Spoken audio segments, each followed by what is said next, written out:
बच्चों आज हम लोग बात करने वाले हैं electric field intensity due to dipole at any point. एक डायपोल की वजह से उसके आसपास किसी भी पॉइंट पर इलेक्ट्रिक फील्ड इंटेंसिटी का वैल्यू क्या होता है और डायरेक्शन क्या होगा, इसके ऊपर हम लोग बात करेंगे। लेकिन इस कंसेप्ट में हम लोगों को electric field intensity due to dipole on axial line और electric field intensity due to dipole on equatorial line, ये दोनों कंसेप्ट का इस्तेमाल होगा। तो सबसे पहले थोड़ा सा एक ब्रीफ ले लेते हैं हम लोग एक्सियल लाइन और इक्वेटोरियल लाइन के ऊपर। जैसा कि हम लोग जानते हैं कि अगर ये एक डायपोल है माइनस क्यू प्लस क्यू और ये इन दोनों के बीच में गैप है 2a का और ये O उसका एक सेंटर है, तो सेंटर O से R डिस्टेंस पर मान लेते हैं R डिस्टेंस पर एक पॉइंट है K जो कि एक्सियल लाइन पर लाई कर रहा है डायपोल का।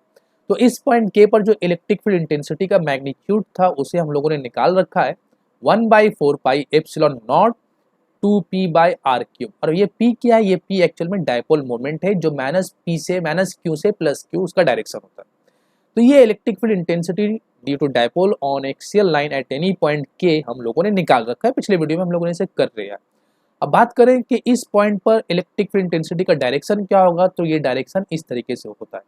तो ये डायरेक्शन हुआ E1 का, इलेक्ट्रिक फील्ड इंटेंसिटी 1। अगर हम लोग यहाँ पे दूसरी बात को गौर करें तो डायपोल मोमेंट P और इलेक्ट्रिक फील्ड इंटेंसिटी E1 दोनों का डायरेक्शन यहाँ पर सेम होता है एक्सियल लाइन पर। लेकिन इसी के बरक्स जब हम लोग यहाँ पर देखते हैं कि अगर ये एक डायपोल है minus Q plus Q, 2a का डिस्टेंस है दोनों के बीच में, O सेंटर है और इसके इक्वेटोरियल लाइन पर एक पॉइंट है K, ये पॉइंट है K जो कि सेंटर से R डिस्टेंस पर है। तो इस पॉइंट पर इलेक्ट्रिक फील्ड इंटेंसिटी का जो मैग्नीट्यूड हम लोगों ने पता कर रखा है वो है 1/4 pi epsilon naught P by r cube. और अगर बात करें डायरेक्शन के बारे में तो इस पॉइंट पर इलेक्ट्रिक फील्ड इंटेंसिटी का डायरेक्शन ये होता है। तो डायपोल मोमेंट तो इस डायरेक्शन पे चलता है माइनस क्यू से प्लस क्यू। तो हम लोग यहाँ पर अगर देखते हैं तो इक्वेटोरियल लाइन पर जो इलेक्ट्रिक फील्ड इंटेंसिटी मिलता है वो डायपोल मोमेंट के बिल्कुल ऑपोजिट चलता है। तो एक्सियल लाइन पर इलेक्ट्रिक फील्ड इंटेंसिटी का मैग्नीट्यूड और डायरेक्शन क्या है इसे आप लोग जरा देख लो ध्यान से, और इक्वेटोरियल लाइन पर इलेक्ट्रिक फील्ड इंटेंसिटी का मैग्नीट्यूड और डायरेक्शन क्या है इसे भी देख लो, क्योंकि इन दोनों कंसेप्ट का जो हम लोग कंसेप्ट है इसे हम लोग अप्लाई करने वाले हैं अभी के टॉपिक पर। तो बच्चों यहाँ पर इस डायग्राम पर अगर हम लोग गौर करते हैं तो मैं ए बी एक इलेक्ट्रिक डायपोल है जिसके बीच में गैप दिया गया है 2a का, मतलब चार्ज माइनस क्यू और प्लस क्यू 2a डिस्टेंस से सेपरेटेड है।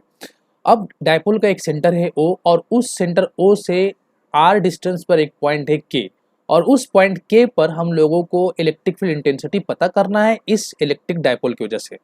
और इस डायपोल का जो डायपोल मोमेंट है ये P है जो डायरेक्शन माइनस क्यू से प्लस क्यू चल रहा है। ये लाइन K और O को ज्वाइन करने के बाद जो लाइन बना R लेंथ का वो डायपोल मोमेंट के साथ एक एंगल बना रहा है थीटा। अब हम लोग चलते हैं इस पॉइंट पर इलेक्ट्रिक फील्ड इंटेंसिटी को पता करने के लिए। तो बच्चों यहाँ पे सबसे पहली बात ये ध्यान रखना है कि P एक डायपोल मोमेंट है और विथ रिस्पेक्ट टू P हम लोगों को ये डायपोल मोमेंट की वजह से इसके चारों तरफ चारों तरफ नहीं, इस पॉइंट K पर इलेक्ट्रिक फील्ड इंटेंसिटी का वैल्यू क्या होगा ये हम लोग को जानना है। सबसे पहला काम हम लोग ये करते हैं कि P डायपोल मोमेंट P को उसके दो कंपोनेंट में ब्रेक करते हैं। एक कंपोनेंट होगा ये P cos theta according to resolution of vector और दूसरा कंपोनेंट ये होगा, इसे हम लोग कह लेते हैं P sin थीटा। अब अगर हम लोग यहाँ पर गौर करें कि P cos थीटा और P sin थीटा क्या है, तो P cos theta dipole moment P का एक कंपोनेंट है तो वो भी एक डायपोल मोमेंट हुआ और P sin थीटा भी डायपोल मोमेंट का दूसरा कंपोनेंट है तो वो भी एक डायपोल मोमेंट हुआ। अब P cos थीटा और P sin थीटा एक डायपोल की तरह बिहेव कर रहा है। तो P cos थीटा के एक्सियल लाइन पर पॉइंट K आ रहा है, तो हम लोग ऐसा सोचेंगे कि सबसे पहले हम लोग ये सोचेंगे ये कंसेप्ट के point K lies on axial line of dipole P cos theta. के पॉइंट कहां पर है, एक एक्सियल लाइन पर है। किस डायपोल के एक्सियल लाइन पर है, P के नहीं, P cos थीटा के, क्योंकि अब अगर आप गौर करो तो P cos थीटा का जो लाइन चल रहा है उसी लाइन के एक पॉइंट पर K है। तो अब एक्सियल लाइन पर इलेक्ट्रिक फील्ड इंटेंसिटी का जो मैग्नीट्यूड होता है वो हम लोगों ने देखा अभी। तो E1 इक्वल टू क्या लिख सकते हैं 1/4 पाई एप्सिलॉन नॉट 2p, लेकिन यहाँ पर p यूज नहीं होगा, क्यों, क्योंकि यहाँ पर जो डायपोल हम लोग यूज कर रहे हैं k पॉइंट को जिस डायपोल के एक्सियल लाइन पर हम लोग कह रहे हैं वो डायपोल p नहीं है, p cos थीटा है। तो p cos theta by r cube. इसी तरीके से अगर हम लोग बात करें तो पॉइंट k एक डायपोल p sin थीटा के इक्वेटोरियल लाइन पर आ रहा है। तो दूसरा कंसेप्ट ये होगा कि k lies on equatorial line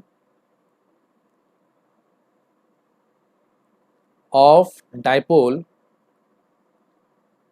P sin theta. तो अब इस डाइपोल के इक्वेटोरियल लाइन पर एक पॉइंट है K जो कि सेंटर से r डिस्टेंस पर है, तो इसकी वजह से इलेक्ट्रिक फील्ड इंटेंसिटी क्या बनेगा पॉइंट K पर, उसे हम लोग मान लेते हैं E2 और वो होगा 1/4 pi epsilon naught P sin theta by r cube. अब अगर बात करें कि E1 का डायरेक्शन क्या होगा, तो चूंकि E1 एक्सियल लाइन पर है, एक्सियल लाइन की वजह से बन रहा है, तो E1 का ये डायरेक्शन होगा और E2 का डायरेक्शन ये होगा क्योंकि जस्ट इसके P sin थीटा के ऑपोजिट होगा। ये E1 हुआ और ये E2 हुआ। अब इन दोनों electric field intensity at a time point K पर बन रहा है, तो अब हम लोग यहाँ पर एक नेट इलेक्ट्रिक फील्ड पता करते हैं, मान लेते हैं ये, जो कि E1 के साथ एक एंगल बना रहा है अल्फा। यहाँ पर एक और बात गौर करना है कि E1 और E2 जस्ट एक दूसरे के ऊपर 90 डिग्री पर है, ठीक है। तो अगर हम लोग नेट इलेक्ट्रिक फील्ड निकालेंगे E, तो ये क्या होगा, under root E1 square plus E2 square. अब यहाँ पर हम लोग E1 और E2 का वैल्यू जरा पुट कर लेते हैं। तो E1 का वैल्यू क्या है, E equal to under root 1/4 pi epsilon naught 2p cos theta by r cube, क्योंकि एक्सियल लाइन के ऊपर बन रहा था, होल स्क्वायर, क्योंकि E1 के ऊपर स्क्वायर है। इसी तरीके से E2 का value 1/4 pi epsilon naught p sin theta by r cube. इन दोनों पे हम लोग कुछ कॉमन भी निकाल सकते हैं, जैसे कि 1/4 pi epsilon naught p by r cube दोनों पार्ट में है और वो होल स्क्वायर में, तो उसे रूट के बाहर जब करेंगे तो 1/4 pi epsilon naught p by r cube बनेगा और रूट के अंदर क्या हो जाएगा 4 cos square theta plus sine square theta.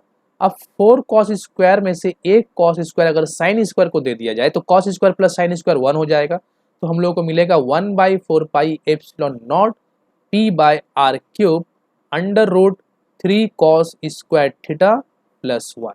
तो ये हम लोग को एक नेट इलेक्ट्रिक फील्ड मिला at the point K due to this dipole, जो कि थीटा एंगल पर था, ठीक है। अभी हम लोग बात करते हैं कि ये E का डायरेक्शन क्या है। तो E के डायरेक्शन के लिए हम लोग सिंपल सा एक कंसेप्ट यहाँ पर लगा लेते हैं कि E2 को यहाँ पर एक ड्रॉ कर लेते हैं, E2 जो कि पैरेलल वेक्टर हो जाएगा, इक्वल वेक्टर। अब इस ट्रायंगल में अगर हम लोग बात करें K X और Y, तो इन ट्रायंगल के एक्स वाई पे अगर हम लोग गौर से देखते हैं, क्योंकि एक पॉइंट के था, इस पॉइंट का नाम एक्स रख लेते हैं और इस पॉइंट का नाम वाई रख लेते हैं, तो tan अल्फा इक्वल टू क्या होता है, परपेंडिकुलर बाय बेस, मतलब E2 बाय E1। E2 का वैल्यू हम लोग जानते हैं कि वो P sin theta by r cube है। तो अगर हम लोग डिवाइड करेंगे तो 1/4 पाई कटेगा, r क्यूब कटेगा, P और P कट जाएगा। E2 ऊपर में इसलिए sin थीटा ऊपर में आएगा, 2 cos थीटा नीचे में आएगा, तो sin theta bye 2 cos theta हम लोग को यहाँ से मिलेगा और ये बन जाएगा 1/2 tan थीटा। तो इसे हम लोग लिख लेते हैं 1/2 tan थीटा। तो ये हम लोगों को क्या मिला, एक एंगल मिल गया, रिजल्टेंट इलेक्ट्रिक फील्ड इंटेंसिटी का डायरेक्शन पता चल गया। यहाँ पर कुछ और बातें हम लोग कर लेते हैं कि अलग अलग एंगल पर अगर हम लोग इलेक्ट्रिक फील्ड इंटेंसिटी को जरा चेक कर लेते हैं ई को, जैसे कि अगर बात लिखते हैं कि if theta equal to 0 degree, तो ये क्या हो जाएगा, एक्सियल लाइन, क्योंकि एक्सियल लाइन पर ये लाइन ऐसे डिक्रीज होते हुए, एंगल डिक्रीज होते हुए थीटा को 0 डिग्री बनाएगा। If theta equal to 0 degree that is axial line, तो उस वक्त हम लोग यहाँ पर जब थीटा को 0 पुट करेंगे तो cos 0 1 हो जाता है, तो ये 3 + 1 कितना हो जाएगा 4, 4 का रूट 2, तो हम लोग को E मिलेगा 1/4 pi epsilon naught 2p by r cube, जैसा कि हम लोगों ने पहले किया था पिछले क्लास की वीडियो में। If theta equal to 90 degree, मतलब इक्वेटोरियल लाइन, क्योंकि थीटा इक्वेटोरियल लाइन पर ही 90 डिग्री का होगा, तो E इक्वल टू क्या हो जाएगा, अगर हम लोग यहाँ पर cos थीटा की जगह पर 90 पुट करते तो cos 90 0 हो जाता है, cos 0 90 0 मतलब पूरा cos खत्म, 3 0 0 हो गया, सिर्फ बचेगा 1। तो हम लोग क्या इस वक्त क्या रिजल्ट आएगा, 1/4 pi epsilon naught p by r cube. तो ये एक जनरल फॉर्म हुआ, इसके हेल्प से हम लोग एक डायपोल के, इलेक्ट्रिक डायपोल के किसी भी पॉइंट पर इलेक्ट्रिक फील्ड इंटेंसिटी का मैग्नीट्यूड और डायरेक्शन, जो कि पता अभी हम लोगों ने निकाला था, tan alpha equal to 1/2 tan theta, ये दोनों चीज़ें हम लोग पता कर सकते हैं by using this concept. I hope कि ये सारी बातें आप लोगों को समझ में आई हो। तो आज हम लोग यहीं तक रखते हैं, नेक्स्ट क्लास हम लोग फिर एक नए कंसेप्ट के साथ मिलेंगे।